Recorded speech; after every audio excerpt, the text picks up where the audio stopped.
वर्ष 2024-25 में वार्षिक परीक्षा की तैयारी हेतु विद्यार्थियों के लिए अभ्यास पुस्तिका जारी की गई है। यह अभ्यास पुस्तिका निदानात्मक कक्षाओं हेतु मॉड्यूल की है। इस अभ्यास पुस्तिका में विद्यार्थियों को प्रश्नों के उत्तर हल करना है।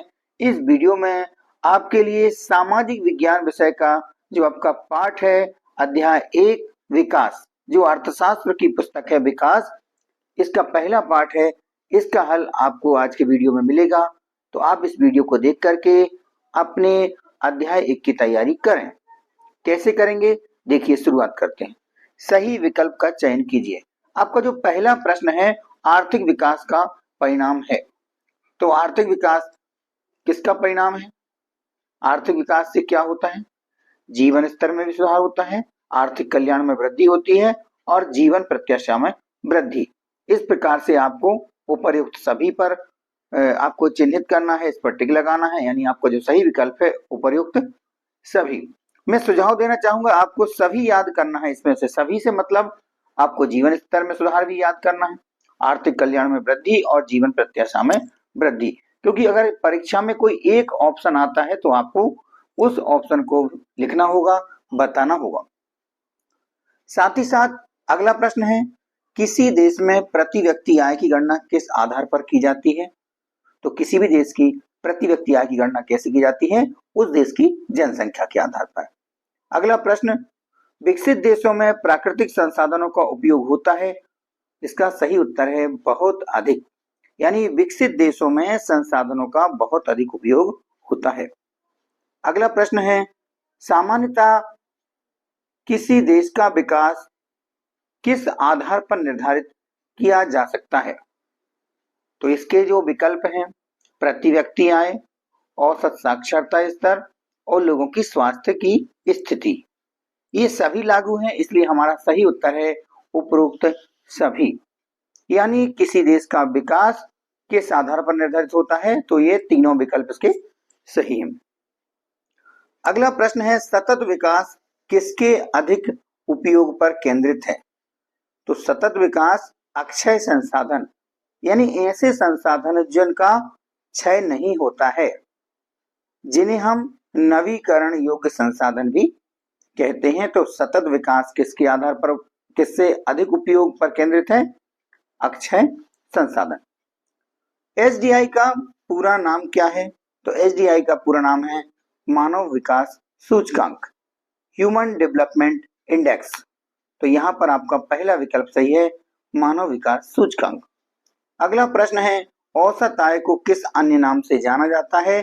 तो औसत आय को प्रति व्यक्ति आय के नाम से भी जाना जाता है।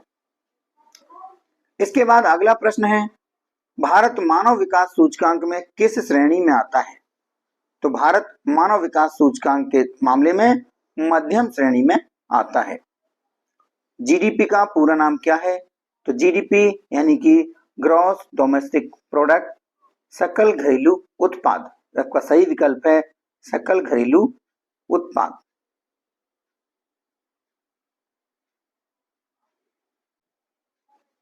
अगला प्रश्न है, रिक्त स्थानों की पूर्ति कीजिए।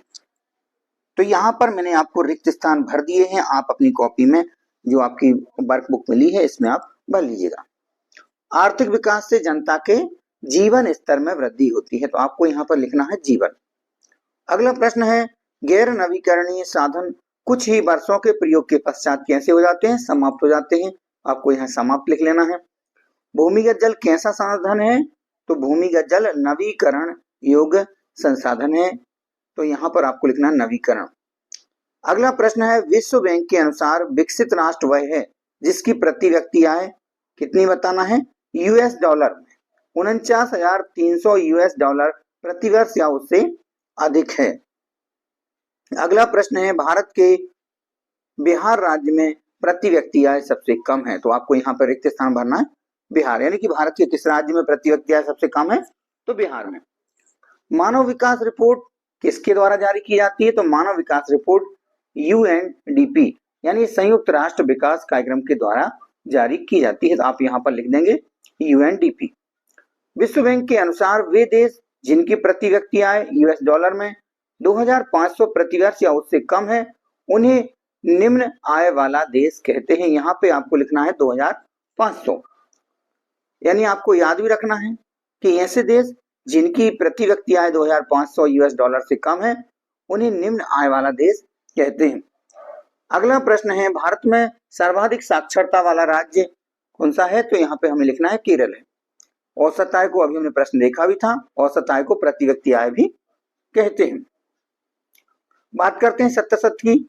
आपका पहला प्रश्न है, भूमिहीन ग्रामीण मजदूरों के लिए अधिक दिनों का काम, यानी अधिक दिनों तक उन्हें काम मिले और बेहतर मजदूरी विकास का लक्ष्य है। तो ये कथन कैसा है? ये कथन सत्य है। अगला प्रश्न, औद्योगिकरण तीव्र विकास का दुष्परिणाम है। तो ये कथन असत्य है, क्योंकि औद्योगिकरण तीव्र विकास का दुष्परिणाम नहीं, हम इसे अच्छा परिणाम कहेंगे। तो ये औद्योगिकरण तीव्र विकास का दुष्परिणाम, ये कथन असत्य हो जाएगा।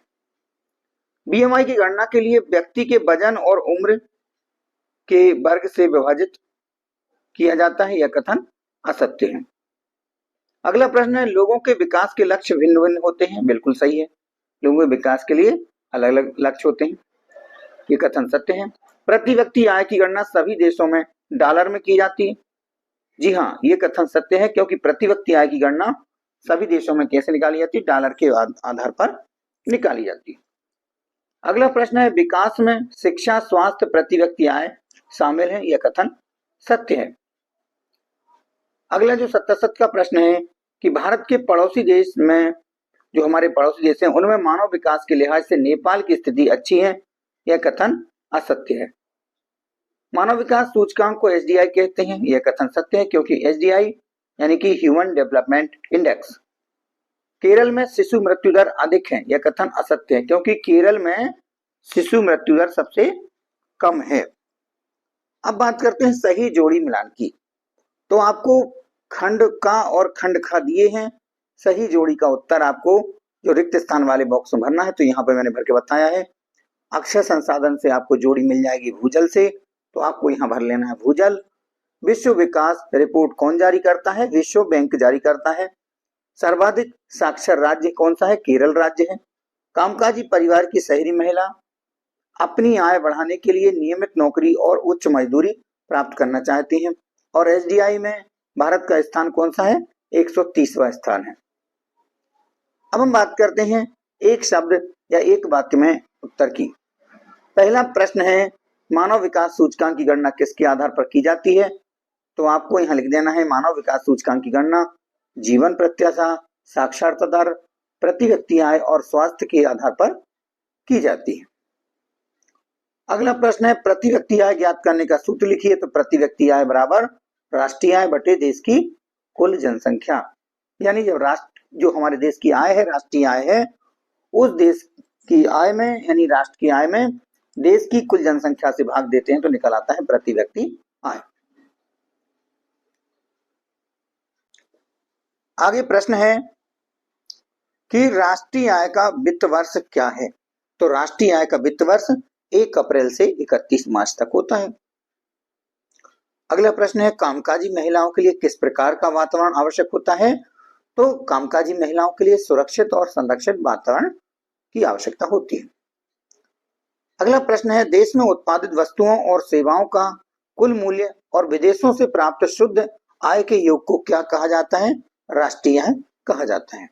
अगर आपसे परीक्षा में ऐसा भी पूछा जाए कि राष्ट्रीय आय किसे कहते हैं, तो आपको उत्तर देना है कि देश में उत्पादित वस्तुओं और सेवाओं का जो कुल मूल्य है उसमें विदेशों से प्राप्त शुद्ध आय के योग को जोड़ देते हैं तो राष्ट्रीय आय निकल आती है। अगला प्रश्न है, भारत में किस राज्य में शिशु मृत्यु दर सबसे कम है? सही उत्तर है केरल।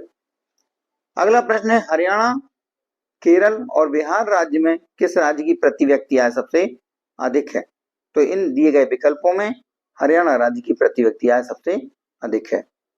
अगला प्रश्न है, किस संगठन द्वारा मानव विकास रिपोर्ट तैयार की जाती है? तो आपने पहले भी उत्तर देख लिया है, यूएनडीपी के द्वारा। अगला प्रश्न है कि 2016 की मानव विकास रिपोर्ट के अनुसार भारत कौन सी आय वर्ग वाला देश है? तो भारत मध्यम आय वर्ग वाला देश है। अगला प्रश्न है, लोगों के विकास के लक्ष्य कैसे होते हैं? उत्तर लिखना है, लोगों के विकास के लक्ष्य भिन्न भिन्न होते हैं, या ऐसा भी लिख सकते हैं लोगों के विकास के लक्ष्य परस्पर विरोधी होते हैं। इसके बाद आपके प्रश्न आते हैं अति लघुत्तरीय प्रश्न। अति लघुत्तरीय प्रश्नों को यहाँ पर मैंने हल करके बताया है, आप देख सकते हैं। विकास का क्या अर्थ है? विकास का अर्थ होता है बढ़ना। विकास का अर्थ बढ़ना होता है, यह समग्र एवं प्रगतिशील होता है। अगला प्रश्न है देश का विकास किस आधार पर निर्धारित किया जाता है? तो किसी देश का विकास उस देश के लोगों की प्रति व्यक्ति आय, वहां की औसत साक्षरता और स्वास्थ्य सुविधा के आधार पर निर्धारित किया जाता है। अगला प्रश्न विकास की 2 विशेषताएं लिखिए। तो विकास की प्रमुख विशेषताएं निम्नलिखित हैं। अलग अलग लोगों के लिए विकास के लक्ष्य भिन्न भिन्न और परस्पर विरोधी हो सकते हैं, और विकास के लिए लोग मिले जुले लक्ष्यों को देखते हैं। ये आपको विशेषताएं लिख देना है। अगला प्रश्न है विकास के महत्वपूर्ण अंग कौन कौन से हैं? तो विकास के महत्वपूर्ण अंग हैं आय में वृद्धि, समानता का व्यवहार, स्वतंत्रता, सुरक्षा और दूसरों से आदर मिलना। तो आपको ये लिख देना है विकास के अंगों में पूछे जाए तो। अगला प्रश्न है विश्व बैंक की विश्व विकास रिपोर्ट के अनुसार समृद्ध देश और निम्न आय वाले देश के मानक क्या क्या हैं?